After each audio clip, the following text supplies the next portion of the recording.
प्राचार्य राजकीय वरिष्ठ माध्यमिक विद्यालय थुराना, सभी जजेस हरेंद्र जी, शर्मा जी और अन्य, पुट्ठी गांव से आए हुए सभी सम्मानित ग्रामीण, मेरे साथ आए संदीप और दलजीत जी, इस विद्यालय का होनहार स्टाफ और प्यारे बच्चों। बच्चे एक मिनट सुनिए मेरी बात ध्यान से। मैं सिर्फ 2 ही मिनट लूंगा, ज्यादा नहीं लूंगा, इससे ज्यादा मैं खड़ा ही नहीं हो सकता। ये जो कार्यक्रम होते हैं इस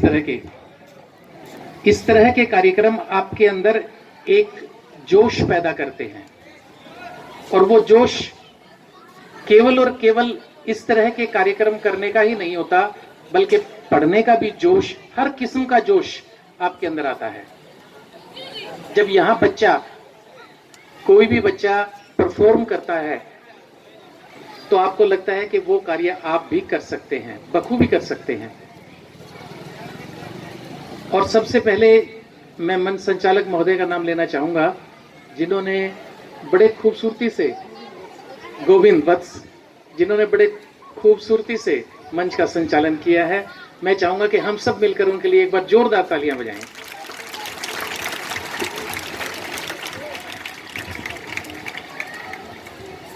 आपके जो जजेस हैं वो बड़े 1 नंबर के जज हैं। आप कहेंगे जी जज भी 2 नंबर के 3 नंबर के होते हैं। मैं इन्हें जानता हूं और बहुत उत्कृष्ट जजमेंट इनका रहा है। लेकिन मैं सोच रहा था कि जब ये कार्यक्रम हो रहे थे, अभी मैंने 3 सोलो डांसेस देखे हैं, तो मैं सोच रहा था कि ये जजमेंट करेंगे कैसे, क्योंकि तीनों ही उत्कृष्ट, एक से एक बढ़कर एक। लेकिन इनकी क्वालिटी यही है कि ये अंदर तक घुस करके देखते हैं कि कहां कितना कमी और कितनी अच्छाई है। एक चीज मैं आप लोगों को, सब बच्चों को बताना चाहूंगा, ध्यान से सुनिए मेरी बात। जब भी हम कोई भी कार्य करते हैं तो हर कार्य में एक ग्रामर लागू होती है। आप इंग्लिश पढ़ते हो, हिंदी पढ़ते हो, उसमें ग्रामर होती है ना। ग्रामर से जरा से ही भटके हमारा सारा सौदा गलत हो जाता है। ठीक ऐसे ही जब मंच पर हम परफॉर्म करते हैं तो उस आइटम की, जो आइटम हम मंच पर परफॉर्म करने जा रहे हैं, उस आइटम की एक ग्रामर होती है। किस तरह से कौन सा पाँव कैसे बाहर निकालना है, हरियाणवी में कैसे निकलता है, पंजाबी नृत्य में कैसे निकलता है, कौन से में कैसे निकलता है, कौन सा बीजना है, कौन सा बाजना है, ये सब बातें जो हैं, इन सब बातों का ध्यान रखा जाता है और उसके बाद निर्णय लिया जाता है। तो ग्रामर अपने जीवन में हर वक्त लागू करनी बेहद आवश्यक होती है। जब आप सुबह उठते हैं तो उठ करके आपकी आंखें लगभग बंद सी होती हैं, अपने पांव पलंग से उठा करके और नीचे रखते हैं। आप रात भर करवटें बदलते रहते हैं भले ही, लेकिन जब सुबह पांव नीचे रखते हैं तो सीधे आपकी चप्पल पर रखा जाता है या नहीं?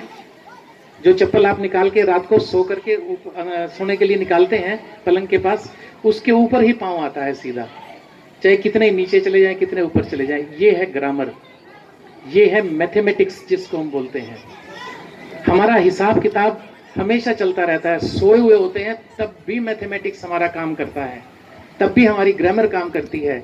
हम सांस लेते रहते हैं, जरा सी सांस लेने में मैथमेटिक्स की गड़बड़ी हुई नहीं, कंधे पे ले चलते हैं उठा करके, राम नाम सच है। तो ग्रामर जो है हर फील्ड में, हर क्षेत्र में लागू होनी जरूरी होती है, और वही है आप अपने शिक्षा जगत में भी ग्रामर का इस्तेमाल कीजिए। आप हर जगह जहां भी चाहें वहां ग्रामर का इस्तेमाल करके सफलता प्राप्त कर सकते हैं। मेहनत कीजिए, खूब मेहनत कीजिए, अपना नाम रोशन कीजिएगा, अपने माँ बाप का नाम रोशन कीजिएगा, अपने गांव का नाम रोशन कीजिएगा और इस पूरे हरियाणा प्रदेश का नाम रोशन कीजिएगा। यही मैं आप लोगों से कामना करता हूं। और मैं धन्यवाद करना चाहूँगा सुरेंद्र जी और उनके स्टाफ का कि उन्होंने इस कार्यक्रम को अपने ऊपर लिया और बखूबी इस कार्यक्रम को निभा रहे हैं, और मैं समझता हूँ वो सब बधाई के पात्र हैं। धन्यवाद। Thank you